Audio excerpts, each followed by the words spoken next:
हाँ ये चार। अब आपका next radius gauge, radius gauge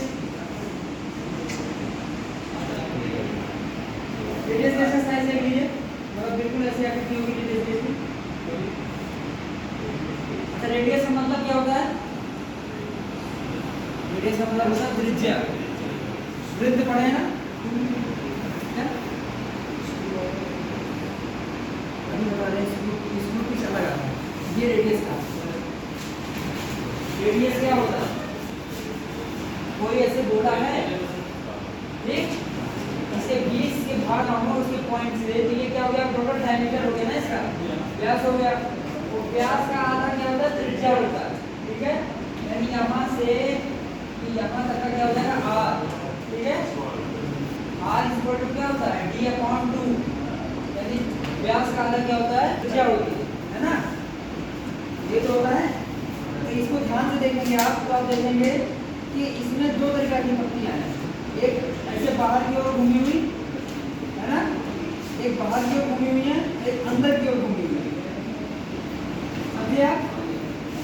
जहाँ पे हमें अंदरूनी कोई माप लेनी है, ये काम आएगा। और बाहर से कोई साइज माप लेनी, तो ये काम आएगा, ये वाला। जैसे मान लीजिए ऐसे कोई, मान लीजिए ऐसे कोई जॉब है, ठीक है। अब आपको इसके ऊपर का ये माप लेना है, इतना इतना हिस्सा, तो आप कौन सा लगाएंगे? ये वाला लगाएंगे ना, ये वाला है ना, उसके ऊपर रख के चेक करेंगे। और कहीं मान लीजिए ऐसे जॉब है, ऐसे उसके अंदर का साइज चेक करना है, तो आप ये वाला लगाएंगे, ये वाला इसके अंदर आप चेक कर लेंगे कितना क्या रेडियस है, क्या है, कुछ है ना। तो रेडियस गेज में दोनों प्रकार के होते हैं, जैसे इनर डायर और आउटर डायर। इसे रेडियस गेज बोलेंगे, और इसके बाद इनर डायर और आउटर डायर दोनों होता है, ठीक है। ओके, ये हमारा गेज कौन सा था? Radius gauge. अब हमारा नेक्स्ट गेज क्या है? हमारा है स्क्रू पिच गेज। जैसा कि आप कह रहे थे स्क्रू पिच, अब देखिए स्क्रू पिच, अभी मैंने एग्जांपल भी दिया था ना।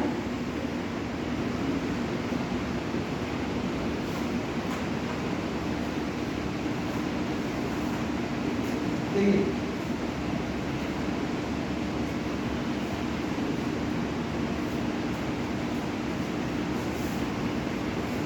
दिख रहा है सबको?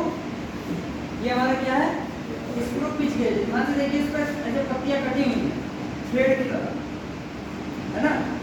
कट लगा हुआ ना सारी पत्तियों पे, ऐसे ऐसे करके ऐसे ऐसे करके दिखा है हमारा स्क्रू पिच गेज। हल्का सा कट जैसा लगा हुआ ना।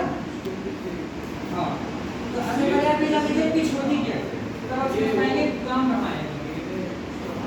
हाँ ध्यान से देखिए, इसके बोल्ट पर थ्रेड कटा होता है ना, तो थ्रेड कुछ ऐसे कटा होगा, किसी चीज का थ्रेड ऐसे ऐसे कटा होगा ना। तो मैं बड़ा बना रहा हूँ, बहुत पतला छोटा नहीं कटा, ठीक है। अब ये थ्रेड है, तो इसकी जो ऊपर वाला भाग होता है, इसे बोलते हैं क्रेस्ट। क्या बोलते हैं?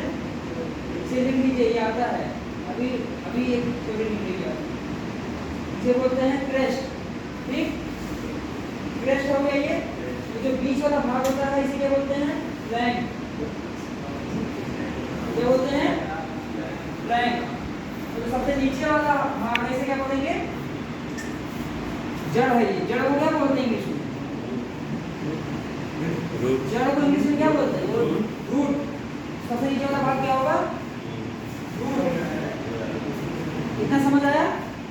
ऊपर वाला क्रेस्ट, बीच वाला फ्लैंक, नीचे वाला रूट, ठीक। अब होता यह है कि इस क्रेस्ट की, इस क्रेस्ट की, इन दोनों के बीच की जो दूरी होती है ना, ये हमारा कहलाता है पिच। समझ आया पिच क्या होता है? हाँ, एक क्रेस्ट से दूसरे क्रेस्ट के बीच की दूरी को क्या बोलते हैं? पिच बोलते हैं। तो सारी पिच एक ही साइज की नहीं होती, अलग अलग साइज की होती है, ठीक है। तो उसी साइज मापने के लिए या चेक करने के लिए हम जिस गेज का प्रयोग करते हैं, उसका नाम है स्क्रू पिच गेज, जो कि आपको इस फोटो में दिखा, ठीक है। अब देखो, सभी सबका साइज अलग अलग होता है। हमें चेक करना है कि हमारा कोई, मान लीजिए कोई बोर्ड आपको दिया गया, उससे कहा गया कि इसका जरा साइज बताइए, ठीक है। आप स्क्रू पिच गेज निकालेंगे, सारी पत्तियां बाहर करेंगे और एक एक करके चेक करेंगे। जो पत्ती इस पर एकदम सटीक बैठ गई, तो यानी वही उसके पिच का साइज होगा, पिछला साइज जहाँ लिखा रहता है उसकी पत्ती के ऊपर ही लिखा रहेगा, है ना। तो जो पत्ती इस पे बैठ गई आप उस पत्ती पर देखिए कि कितना लिखा हुआ है, और जितना लिखा होगा वही उसका साइज हो जाएगा, ठीक है। ये हो गया आपका स्क्रू पिच से गेज। तो लास्ट में आपका वही आता है ड्रिल पॉइंट गेज, जो मैं आपको पहले ही पढ़ा चुका हूँ। ड्रिल पॉइंट गेज, तो गेज में आपको वैसे ही पढ़ने को मिलेगा, और उसमें काम था तो मैंने इसलिए अलग से भी आपको बता दिया था। ड्रिल पॉइंट गेज आपने देखा है, इसकी पिक्चर मैंने भेज रखी है, उसका एंगल 121 डिग्री होता है, ठीक है।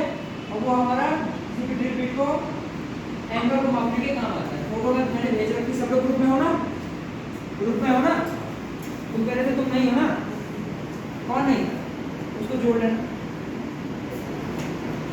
जोड़ने के लिए आप देख लीजिएगा, ठीक है। मैं इनको भेज दीजिएगा, जो फोटो चैनल में आप देखी नहीं होगी, है नहीं तो इनको भेज दीजिएगा सर। चलिए कितना हो गया आपको, हमें